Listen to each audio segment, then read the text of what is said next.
Assalamualaikum warahmatullahi wabarakatuh. Pada kesempatan ini saya akan memberikan materi pembelajaran matematika kelas 6, yaitu operasi hitung campuran bilangan bulat dan sifat-sifat operasi hitung bilangan bulat. Urutan operasi hitung campuran bilangan bulat ya, ingat-ingat. Yang pertama itu kerjakan yang di dalam kurung dulu. Setelah itu baru kali atau bagi. Jika kali atau bagi itu ada dalam bersamaan, maka kerjakan yang paling kiri dulu. Jika yang paling kiri itu kali, maka kerjakan kali. Jika yang paling kiri itu bagi, maka kerjakan bagi. Kemudian selanjutnya yaitu penjumlahan atau pengurangan. Jika ada dalam bersamaan, maka kerjakan yang paling kiri dulu. Jika yang paling kiri itu penjumlahan, maka kerjakan penjumlahan. Jika yang paling kiri itu pengurangan, maka kerjakan pengurangan. Nah, perhatikan contoh. Contoh soal yang pertama ya. 4 dibagi 2 dikali negatif 3 ditambah dalam kurung 4 kurangi 2. Maka perhatikan di sini ada yang di dalam kurung, maka kerjakan yang di dalam kurung ya. 4 dikurangi 2 ya, itu 2, taruh di belakang ya. Kemudian yang di depannya tetap urut ya, 4 dibagi 2 dikali negatif 3. Ingat ya, ini tidak boleh dibolak-balik ya, harus diurutkan ya. Jika letakkan di depan, taruh di depan. Jika letakkan di belakang, taruh di belakang ya. Nah, setelah itu lihat di sini ada pembagian, perkalian, dan penjumlahan. Nah, karena ada bagi dan kali, lihat yang paling kiri itu bagi, maka kerjakan yang bagi dulu. 4 dibagi 2 itu 2. Kemudian sini sama ya, kali negatif 3 ditambah 2. Nah, setelah itu ada kali dan penjumlahan, maka kerjakan yang kali dulu. 2 kali negatif 3 itu negatif 6. Negatif 6 ditambah 2 itu negatif 4. Kemudian contoh soal yang kedua, negatif 4 ditambah negatif 6 dibagi 2 ditambah dalam kurung 5 kali 4. Nah, perhatikan di sini ada yang namanya bertemu ya. Maka kerjakan yang bertemu dulu ya. Positif bertemu negatif itu negatif atau kurang ya. Jadi langsung kurang 6. Jangan kurang negatif 6, tapi langsung tulis saja kurang 6. Ya, depannya tetap negatif 4. Kemudian dibagi 2 ditambah dalam kurung 5 kali 4. Nah, lihat tandanya ada pengurangan, pembagian, penjumlahan, dan dalam kurung. Maka kerjakan yang dalam kurung dulu ya. 5 kali 4 ya, taruh di belakang. Di sini karena letaknya ini di belakang, maka taruh di belakang. Kemudian depannya tetap ya. Nah, lihat ada di sini ada pengurangan, pembagian, dan penjumlahan. Maka kerjakan yang pembagian dulu. Negatif 6 dibagi 2 itu negatif 3. Taruh di tengah-tengah karena ini letaknya di tengah. Depannya tetap ya, negatif 4. Belakangnya tetap positif 20. Negatif dan positif atau kurang dan jumlah. Maka kerjakan yang paling kiri dulu tadi itu kurang, maka kerjakan yang kurang dulu. Negatif 4 dikurangi 3 sama tanda, maka dijumlahkan 4 ditambah 3 itu 7, tetapi hasilnya negatif ya, jadi negatif 7. Negatif 7 ditambah 20 itu ya positif 13.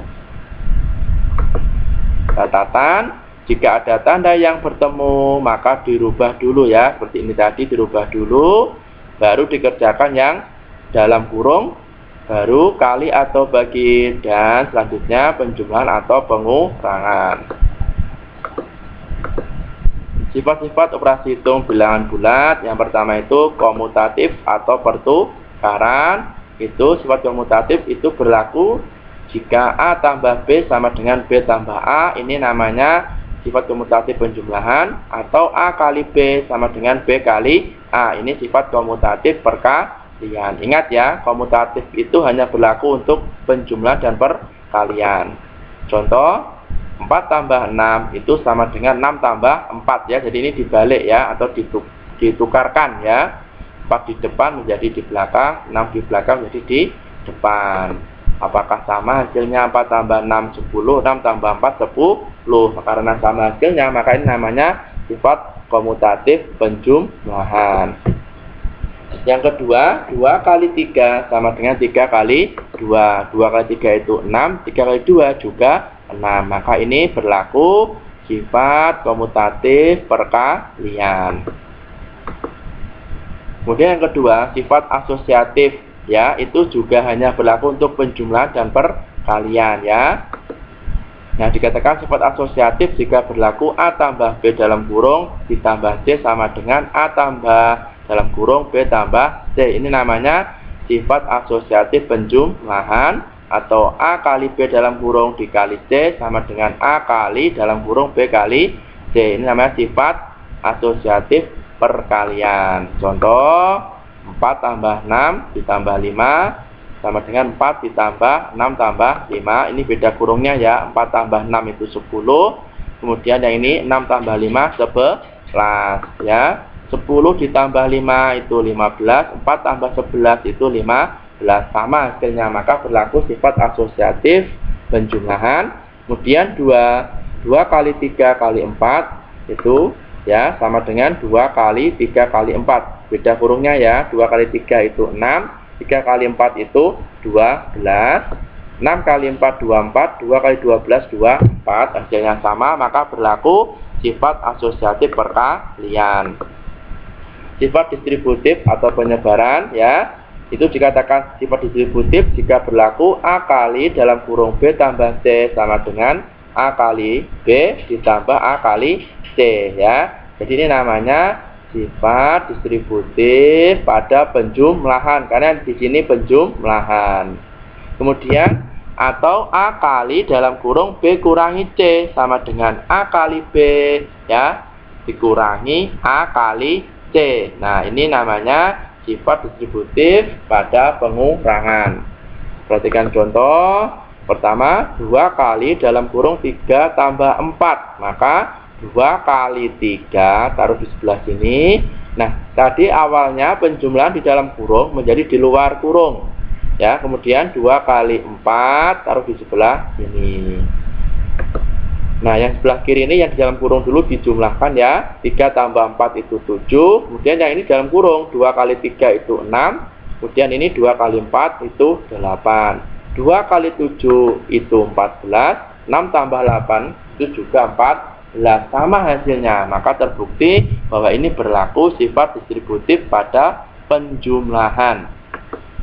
Kedua, yaitu 2 kali dalam kurung 4 dikurangi 3, ya. 2 kali 4 taruh sebelah sini. 2 kali 3 taruh sebelah sini. Pengurangannya di luar. Nah, 4 kurangi 3 itu 1. 2 kali 4 8. 2 kali 3 6. 2 kali 1 itu 2. 8 kurangi 6 itu 2. Hasilnya sama, maka berlaku sifat distributif pada pengurangan. Nah, ini latihan soal, silahkan dikerjakan, ya. Nah, demikian pembelajaran hari ini. Sampai berjumpa lagi, ya. Tetap semangat, jaga kesehatan, dan tetap rajin beribadah. Terima kasih atas perhatiannya. Wassalamualaikum warahmatullahi wabarakatuh.